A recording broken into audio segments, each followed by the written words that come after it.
there, I'm Cath. Welcome to my channel made by Cath Craft. Thank you very much for joining me today for my latest video. And today's video is part of a series I've been doing where I talk about a particular sewing pattern company. I talk all about what patterns I've made by that company and how I found them, and other patterns I might like to make or ones I'm not so keen on. This is the third video I've done in this series. I've already covered Friday Pattern Co and Sew Over It, and I'll link those videos down below in case you fancy checking them out. But today it is the turn of True Bias. And True Bias is a sewing pattern company. It's a small indie pattern company based in Denver, Colorado. And I really like their patterns.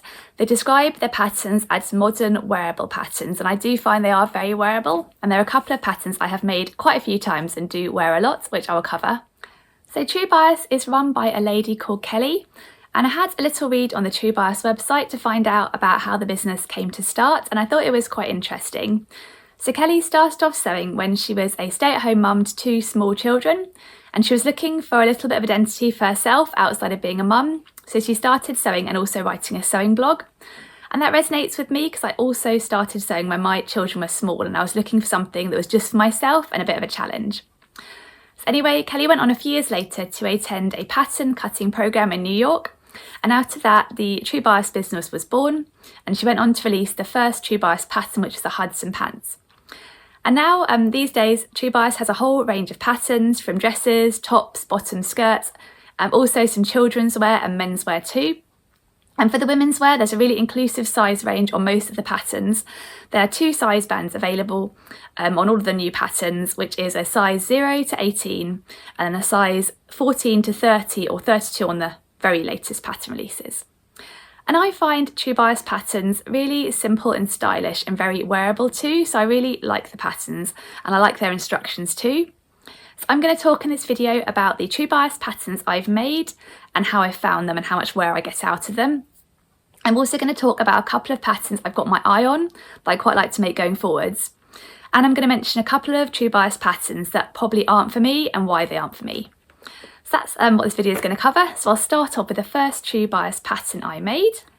So the first pattern I made by True Bias is a real indie classic pattern, I think, and it's this one here, the Ogden Cami. So it's a woven cami top pattern that's quite simple but with some really nice details. It's got quite a straight fit to it, and then it's got this deep V and spaghetti straps. And it's available in the full True Bias size range. So there's a 0 to 18 version, which is the one I've got here. There's also a 14 to 30 version, which has also bust darts added and slightly wider straps too, and that one goes up to a bust of 57.5 inches. And it's designed to be made in lightweight woven fabric, so it works really well in a cotton lawn or viscose challis or something along those lines. And it's designed for advanced beginners, so I think there are a couple of fiddly bits around just getting a nice V at the front. You have a facing underneath and you kind of stitch it together and understitch it, and it can be a little bit fiddly. But it comes together really nicely, and I think it's got a really nice simple shape. And it's perfect for a summery sort of top to wear, but it's also great for layering and great for hacking too. Because the Ogden Cami has such a simple shape, I think it's really great for showcasing a pretty fabric. And the first version of the Ogden Cami that I ever made was an Atelier Brunette viscose fabric.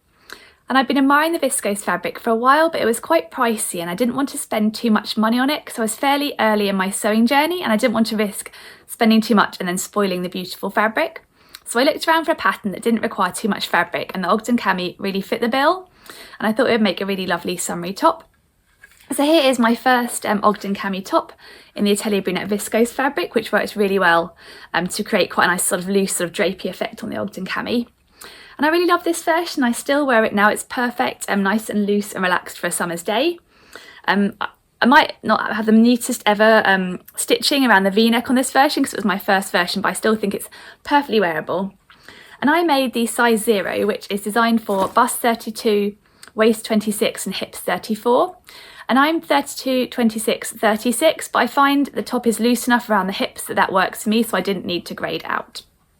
So that is my first version, this really pretty Atelier Brunette fabric. And then I went on to make another version quite soon after that because I really enjoyed sewing that one and wearing that one. And this was my second version here. It's another viscose challis fabric, and this one came from Minerva. I don't think it's in stock anymore, but if it is, I'll link it down below, and I'll try to link all the fabrics down below wherever possible that I mentioned in this video. It's a really lovely black base with these sort of almost watercolour flowers and really bright colours, and I love how the simple shape of the Ogden Cami shows it off. And I quite like wearing this one layered. I'll put up a picture of me wearing it layered so you can see how that looks, but that works quite nicely. So another really pretty simple cami top that goes really well all year round, really, layered in the winter and just a pair of shorts or a skirt in the summer. Oh, and I nearly forgot to mention, I've made 3 Ogden Cami tops in total. I've just shown you 2, and the third one I'm actually wearing today. I've paired it today with a pair of dark jeans, and I've got it layered over a black ready-to-wear top. You can see here it's got a really cool print on. This is a Mind the Maker viscose, and it's a slightly heavier weight viscose than the 2 other versions I've made of the Ogden Cami top. So this version I think works better as a winter layering piece than it would as a sort of summer version paired with shorts. I'll put a picture up so you can see what it looks on. I think it adds a nice extra something to an outfit when you layer it over a plain top and pair it with jeans, so I really like that look for winter. Because the Ogden Cami has such a simple silhouette to it, I think it is a perfect pattern for hacking, and I have done a couple of different hacks of the Ogden Cami, so I thought I'd share them with you too to show you what a flexible pattern it is. And the first hack I did was to turn the Ogden Cami into a tiered maxi dress for summer, and here is my maxi dress. I made it in this really beautiful Tencel lawn fabric, and I did a colour blocked version, so you can see the different tiers have the different colours with the white on blue and the blue on white all the way down to the bottom here. And to make this hack, I basically cropped the Ogden Cami off a little bit shorter, just around above my natural waist. And then instead of adding a facing underneath, I just fully lined this part of the cami, so this bit is fully lined. I just cut 2 of the fronts and 2 of the back pieces. And then added on some waist ties, just sort of cinch it in at the waist, and then added 3 tiers of gathered skirts just to turn it into a really floaty dress with a lovely V-neck, deep V at the back and the front too. So I'll put a picture up of me wearing this one. It is such a nice relaxed floaty dress to wear for summer. And I've written a blog post talking all about how I hacked the Ogden Cami to turn it into a tiered summer maxi dress. So I'll link that blog post down below in case you fancy checking it out. But I really enjoyed doing that hack, so I then went on to try another hack of the Ogden Cami, and this time I decided to turn it into a pinafore that I thought would work quite well for layering in slightly cooler weather. And so here's the first version of my pinafore hack. This version I made in a rifle paperco cotton. That's a bit more weight to it, so I thought it'd be great for a more wintry pinafore. And for this version I cropped off the Ogden Cami a little bit higher, so more of an empire line than at my natural waist. And again I added a gathered skirt, but just 1 tier that comes to just above my knee, and added in pockets. I thought they'd be nice and practical for a winter pinafore. They're somewhere here. Again, I fully lined the bodice on this one, so I just cut 2 of the front and back, and then sort of slip stitched the inside piece into place along the gathering line here. For my pinafore version, I did size up 1 size because I wanted to make it suitable for layering tops underneath, so I thought it'd be nice to have a little bit more room in it, and I wasn't going for such a fitted or sort of cinched in effect as I was for my summer maxi dress. But I'll put a picture up of my pinafore here so you can see what it looked like. I really enjoy wearing this one. I think it goes great with a sort of black long sleeve top for winter, but also it looked really nice with a white short sleeve top when it's slightly more spring weather. And I enjoyed wearing that one so much, I went on to make another version that's exactly the same as that one, only in a different fabric, which is here. And this is as you can see, it matches the top Ogden Cami I made. This is the original garment I made in this lovely Mind the Maker viscose fabric. Again, it's exactly the same as the pinafore version I just showed you, but this fabric has a little bit more drape to it, so it's got a slightly different effect when I wear it, and I'll put a picture up so you can see what this one looks like too. So I think you can probably tell that I'm a big fan of the Ogden Cami pattern. I really love it as a top itself, and also with all the hacking potential it has, and it's definitely a pattern I'm not finished with yet. I'll definitely be making it again in some form or other. I thought I'd mention as well, I have one tip when it comes to Ogden Cami, which is once you've made it, it's really hard to tell which is the front and back, because although there is a slight difference in the height of the V at the front and back, it's quite hard to tell when it's on the hanger. So when you're making the top, I would recommend adding a label to the back facing before you sew the cami top together, just so when it's done, you definitely know which way around to put it on. But that is my first true bias sewing pattern, one I really love. And now let me move on to the second true bias sewing pattern I made. So the second true bias sewing pattern I tried is the first true bias sewing pattern that was ever released, and it's this one here, the Hudson Pants pattern. So this is described as a modern take on a classic sweat pant. It's got a fairly low-rise waist with a relaxed hip and a skinny leg, and it's also available in a sort of yoga style length just below the knee too. And it's available in both true bias size bands, so the 0 to 18 and the 14 to 30. And there's also a menswear version of the true bias Hudson Pants and a children's wear version too, called the mini Hudson Pants. And in terms of fabrics, it recommends knit fabrics with stretch of at least 25%. And I really love this pattern. I've made so many versions, too many to share in this video, because I've got both the ladies wear pattern, the menswear pattern and the children's wear pattern, and my family all love it. In terms of sizing for the Hudson Pants, I have always made for myself the size 0, which is designed for a waist of 26 inches and a hips of 34 inches. That hip measurement is a couple of inches smaller than me, but I think when I first sewed this pattern, I was quite early in my sewing journey and I wasn't really doing a lot of grading between sizes at that point. But I actually found that sizing fits me quite nicely. It might be a little bit more snug on the hips than the pattern intended, but I quite like it like that. And in terms of the sizing of the men's and children's patterns, I found them quite true to size. And what I like about this pattern as well is the waist measurement isn't too critical, because the waist is elasticated. You can pretty much adjust the elastic to suit. And it's got a couple of other really nice details as well, actually. You can add a little cord into the front, which my son really likes. And there's also a little pocket detail here. And for my daughter's pairs, I've made her a couple of pairs in a plain fabric, and then I've had a little floral pocket detail and a floral cuff just to make them a little bit pretty and a bit different. It's a really nice pattern. It comes together really well. The instructions are great. It's really comfortable to wear. I'm a big fan, and I'll show you a few of my versions. So for the first pair of Hudson Pants I made for myself, I had a little bit of fun. I chose quite a bright French terry fabric, and then I chose a contrast colour for the pocket detail and the cuffs, and here is my first version. They're still going strong. As you can see, I went for this quite bright floral French terry fabric, and I've got a little pink pocket detail and pink cuffs as well. And I've worn these a lot, and I think the recovery on this French terry wasn't the greatest ever, so they are a little bit baggy on the knees these days, but they're still perfect for a cosy evening at home. And I'll put a picture up so you can see what they look like on. So that was my first pair. So I won't share with you all of my pairs of Hudson Pants in this video, because I have got quite a few, particularly when I add in the versions I've made for my husband and children as well. But I thought I'd pick a couple of other pairs that were quite interesting that might be nice to show. So one of my earlier pairs I made was this pair here, and I had fun choosing a slightly different fabric, because a lot of my versions are made in a French terry style fabric. But this version, as you can see, is a velour, and it is a cotton rich velour fabric. It's really lovely to stroke, it's really nice and soft. And I got this from Minerva. I'm not sure if they still stock this cotton rich velour anymore. If they do, I'll link it down below. It's really lovely in this red colour. I added on a bit of ribbing on the pocket detail instead of the velour itself. And yeah, they're really comfy to wear. They're perfect for loungewear. One thing I did is worth mentioning on this pair is the Hudson Pants for ladies version. The cuff is quite snug fitting on your leg, so you do need a decent amount of stretch to be able to get it over your ankle. And this velour, I don't think it's got a 25% stretch on it, so I had to widen the ankle cuffs a little bit just to make sure I can get them over my ankle. I did originally make this pair with this sort of deep red ribbing as the cuff. It didn't look quite so good, so I unpicked and added on the velour cuffs, but I did need to adjust them slightly to make them a little bit more wider. It's interesting actually, on the men's pattern there is a few differences between the men's Hudson Pants and the ladies' Hudson Pants. And one of the differences is both the leg and the cuff are slightly less slim fit. On the legs version it's more of a relaxed fit than a skinny fit. So for my husband, I don't really need to think quite as much about widening any cuffs if I'm not using a really stretchy rib fabric, but certainly for the ladies' version I had to just make that little adjustment. But I do think they are quite cute in the velour fabric. I then went on to make a loungewear set with a matching pair of joggers and sweatshirts, and for the sweatshirt pants I used the True Bias Hudson Pants pattern, and this is my Hudson Pants pants I have a matching top for.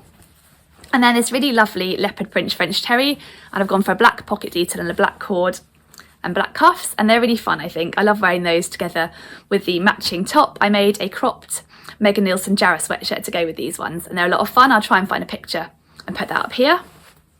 And then the final pair of Hudson Pants I've made, this is my most recent pair I made, I wanted to share with you, is this really snuggly wintry pair that I made in a fleeceback sweatshirting fabric. You can see it's really lovely and fleecy. This is the Mind the Maker fleeceback sweatshirting fabric, and I got the matching ribbing too, so you can see I've got the ribbing on the pocket detail, and I also went for ribbing on this band as well, because I thought the actual fleecy fabric would end up being quite bulky once it was gathered in by the elastic. And I've got ribbing on the cuffs too. For this version I did actually widen the legs slightly. I didn't size up, but when I cut it out I just cut a little extra room on the legs because I'm not sure this fleece backed sweatshirting fabric is as stretchy as the pattern needs. I'm not sure it's got a 25% stretch. So I thought just to make sure that I could actually bend and be fairly relaxed in this version, I just widened the leg pattern pieces slightly so there's more room to move in them, and I'm really pleased how they came out. And I'll put a picture up of these ones too. So those are a few pairs of my Hudson pants. As I mentioned, I've made them for my son and daughter too, and I love that I can make them in really bright colours for them, just what they want me to choose. It's a great pattern. It's definitely one of my favourite patterns by True Bias, and like the Ogden Cami, it's another one that I know I'll be reaching for over and over again going forward too. So the next True Bias pattern I went on to sew is a dress pattern, my first dress pattern I tried by True Bias. And it's one I'd had my eye on for a while, and I finally decided to give a go last year. And it's this one here. It is the Shelby Dress and Romper pattern. So it's a sort of 90s style dress, and it has some really nice details which I'll show you on the line drawings. So you can either make it as a dress or a romper in either a mini length or a sort of ankle length. It's got princess seams and a button down front with a V-neck. You can either use cap sleeves or a classic short sleeve. And it's got a fairly fitted bodice that you can cinch in with these waist ties that are sewn into the back princess seams. And then it sort of flows out into quite a loose fitting skirt or romper at the bottom. So some really interesting details on this pattern. It's designed to be made in lightweight fabrics with drape, like a rayon or viscose. The only downside to this pattern is it's one of the True Bias patterns that's not yet available in the full extended size range, so it only goes up to a size 18, which is for a bust of 44.5 inches. I made two versions of this pattern last summer. I really enjoyed sewing my first version, so I went on to make another version in quick succession, and I'll show you my versions.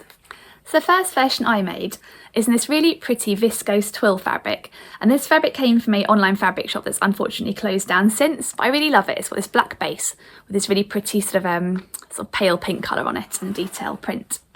And I made the version with the classic short sleeve, and I made the dress, the sort of mini length dress, but I did lengthen it slightly because it looked like it was going to come up really short when I had a look at the pattern pieces on me. But I really enjoyed sewing this one. It's got the waist ties at the back here to cinch it in, and I added on buttons that I covered in the fabric, so you can see, because I wasn't really sure otherwise what would match. I thought the self-cover buttons would look quite pretty on it. And in terms of sizing, I went for the size 0, which is for chest 32, waist 26, hips 34. So my hips are slightly larger, but there's loads of space in the hips in this garment because it really flares out under the waist. So I didn't need to grade out for that measurement. But it came together really nicely, and I do like a princess seam garment. I did make a few adjustments to this pattern. I added a bit more room in the armhole because I was a bit concerned it might come up a little bit tight, so I just scooped a little bit more space out there. I also adjusted the princess seam slightly at the front to fit my bust, and I took in the side seam slightly because I did find it came up a little bit roomy around the bodice. And then, like I mentioned, I lengthened it slightly just because it did look like it was going to come up quite short. But I'm really pleased with how it turned out. Because this one's a viscose twill and has a bit more weight to it, I think it's a slightly more wintry version, so I've worn it layered up with a polo neck underneath. But I'll put a picture of how it looks like on so you can see how this one looks. It's a really nice one to wear, and I don't have a lot of princess seam garments in my wardrobe, so it feels a bit different when I wear it. So like I mentioned, I enjoyed sewing my first Shelby dress up so much, I decided to make another one fairly soon afterwards. And whereas I chose quite a wintry fabric for my first version, for my second version I decided to go for a really summery fabric to make a real summer dress. And here is my second Shelby dress. So you can see I chose a really pretty summery fabric. It is a lightweight viscose fabric which I got from Gethsemane. I don't think it's in stock anymore, unfortunately. It's got this red base with these little daisy flowers on, and then I went for little white buttons sort of match the daisy petals. And I really like my second version. I made the same adjustments in terms of sizing as the first version. I also went for the shorter mini length but lengthened slightly, and the classic short sleeve. And I'll put a picture up so you can see what it looks like on. I think it's a really pretty dress, but actually when we had the warmer days last year, which we didn't have so many of, I didn't really reach this dress as much as I did for some of my other summery dresses, and I'm not sure why. I think I'm more used to a sort of gathered waist style dress. I'm not so comfortable wearing a princess theme dress. It's a little bit different for me. So I think I need to make a real effort to get this one out this year and try different ways of styling it and see how I get on with it, because I'd like to get more wear out of it because I think it's a really pretty one. So those are my two Shelby dresses. It's a pattern I really enjoyed sewing, but I don't think it's one I'll be revisiting as often as I will the cami top, the Ogden Cami or the Hudson Pants. But I do think it's a really pretty pattern, and as ever the instructions were really great, so I found the true bias instructions took me through the pattern and it came together really nicely. So moving on for the Shelby dress, I've got one more true bias sewing pattern to share with you that I've made to date. And I was quite surprised actually when I had a look back that I'd only made 4 true bias sewing patterns to date. I thought it might be more than that. I guess it seemed like more than that because I made the men's Hudson Pants and the mini Hudson Pants too, but I'm kind of grouping those all together as one pattern for the purpose of this video. But the final pattern I've made by true bias to date is one I'd admired ever since I started sewing. It's one of the older true bias patterns, and it is the Southport dress, and I'll put a picture up of the line drawing so you can see what it looks like. It's a tank style woven dress pattern that's quite summery. It's got a button down bodice and it's gathered at the waist with a waist tie. It's got inseam pockets, and you can make a skirt that's either fairly straight and comes just above the knee, or a full length maxi skirt with a front centre slit. And I'd always really liked the look of this dress, and I finally got around to trying it last year. In terms of sizing, because it's one of the older patterns and it hasn't been extended yet, it's only available in the size 0 to 18 size range, a bit like the Shelby dress. And in terms of fabrics for this one, True Bias recommends woven fabrics with movement, for example cotton voile or rayon and crepe, and a lightweight linen. So I haven't actually got my version here with you to share, although I have got pictures of it which I'll pop up in a moment. Because I didn't actually get on so well with this pattern, I've decided it's not for me. So my dress has now been rehomed and I've actually sold the pattern too, just because it was not for me. So my dress I decided to make in a sheared cotton slub fabric, which I got from Sew Me Sunshine. And I think it was probably a poor fabric choice on my part because the fabric was a bit bouncy and had a bit of body in, so it didn't have the movement or drape that I think would have been better for this pattern. And I made the size 0, my standard size in True Bias patterns. I thought the hips wouldn't be too critical because there was a bit of gathering on the skirt, so there'd be plenty of room there. But I sewed my version up and it just didn't work for me. The fabric wasn't right, and I also found it came up a bit too roomy on the bodice. It just didn't feel like it fitted me very well. It felt like it was a little bit too oversized and it didn't really suit me with that tank style being slightly oversized. But I'll put a picture up of the dress I did make that's now been rehomed so you can see what it looks like. It doesn't look too bad in this picture, but really the fitting wasn't quite right on me, unfortunately. And I could have tried it again in a fabric with more drape and movement, which I think would definitely work better for the pattern. But I still think the bodice fitting wasn't quite right on my body shape. It just didn't work quite well. And I needed to do too much altering to this pattern to make it work. And I didn't think it was worth the time and effort to put into it, because there are other patterns out there I'll explore instead. So although this one was a lot of fun to sew as usual, the instructions are great and I can't complain, and it looks so lovely on so many other people, it just wasn't, unfortunately, for me. So those are the True Bias sewing patterns that I've made to date. But I also have a couple of patterns in the True Bias range that I've got my eye on that I would like to make going forward, so I thought I'd share them with you too. And the first one is the Mave Skirt. And this is one of True Bias's more recent pattern releases, so it comes in their full new size range that goes up to a size 32, which is great. But I'll put the line drawings up so you can see what this skirt looks like. And as you can see, there are quite a lot of line drawings to this one because there are loads of different options to this skirt. But the basic premise is it's a woven skirt pattern designed for light to medium weight woven fabrics with some drape and movement. And it's got an elasticated waist with a drawstring added in. And it's got loads of different options for the amount of tiers you can add on to it. So you can make a mini skirt with just the 1 or 2 tiers, or you can make a full length maxi skirt. And there are inseam pockets that are optional, and also there's an optional lining too. So I think it's quite a flexible pattern that you can make quite a few times and it would look different each time. And I really like the idea of making a fairly short version, maybe with a little mini ruffle at the bottom, just for everyday wear, team with a t-shirt and some trainers. I thought that would look great. But I also really like the idea of making a sort of floaty maxi length version in a sort of a lightweight drapey viscose, which I think would be perfect for wearing on the beach or something like that. So I think it's a pattern I get a lot of use out of. So I haven't bought it yet, but it's definitely one I think I will buy and try in the future. The other True Bias pattern I've got my eye on that I'd really like to give a go is their latest pattern release. And it was only released a few weeks ago, so it really is quite new. And it is their Zoe tank and dress pattern. And again, I'll put up a line drawing so you can see what it looks like. So it's a really nice relaxed tank and dress pattern, and they both, tank and dress, have this V-neck, and the neckline and the arms are finished by bands. And then you can either make the top the tank, which there's a version that finishes just around your natural waist, or a hip length version. Or there's a dress that's like a fit and flare style dress, which has got centre, front and back seams to it. So it looks really nice. I particularly like the idea of the tank because I think it'll be a really great piece for summer to mix and match with lots of different skirts and shorts and that sort of thing. And I've never sewn a jersey v-neck before, and I'd like to give that skill a try. And I know True Bias instructions are really good, so I think they'd be a really good one to give that sort of v-neck style top a go. And again, because it's one of their newer releases, it's available in their full size range up to size 32. And in terms of fabrics, it recommends jersey fabrics with good recovery and stretch of 25% or more. So I think that looks like a really nice one, and one that would go with a lot of things in my wardrobe, so I'd really like to give that one a go at some point. So if you've seen my previous videos where I've talked about a particular pattern company, you'll know that as well as choosing a couple of patterns in the pattern catalogue that I would really like to try, I also highlight a couple of patterns that I don't think are for me, and I explain why they're not for me. So for True Bias, the first pattern that falls into this category of not being quite for me is the Untitled Pants pattern. And it's a pattern that I've really admired in other people, and I think it looks really cool, and I'll show you the line drawing so you can see what they look like.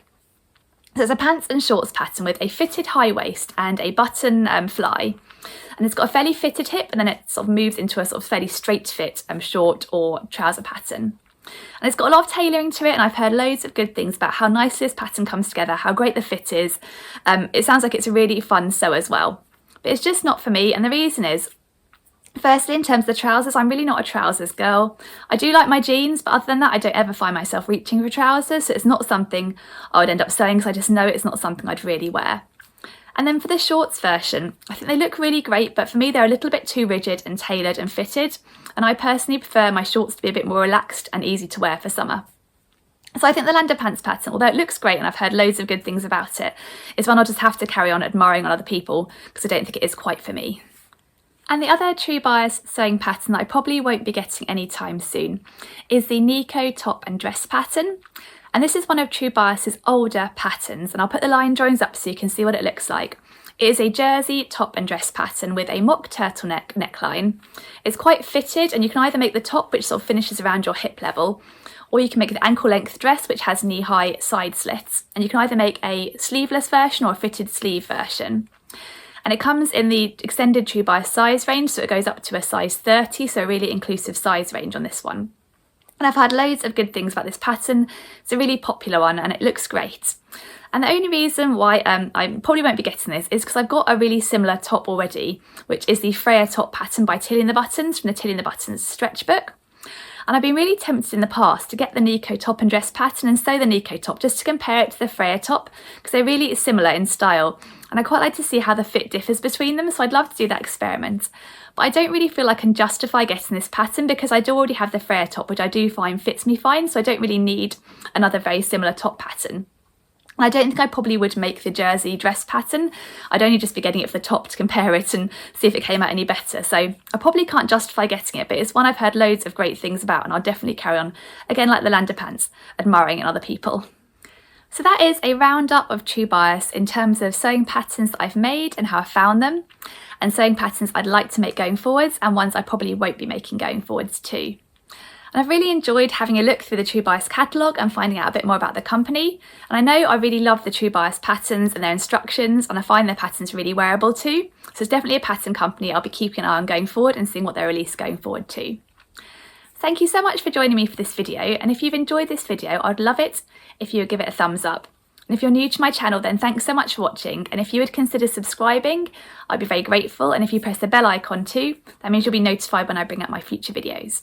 So thanks again for watching, I hope you have a great day, and I will see you again soon. Bye!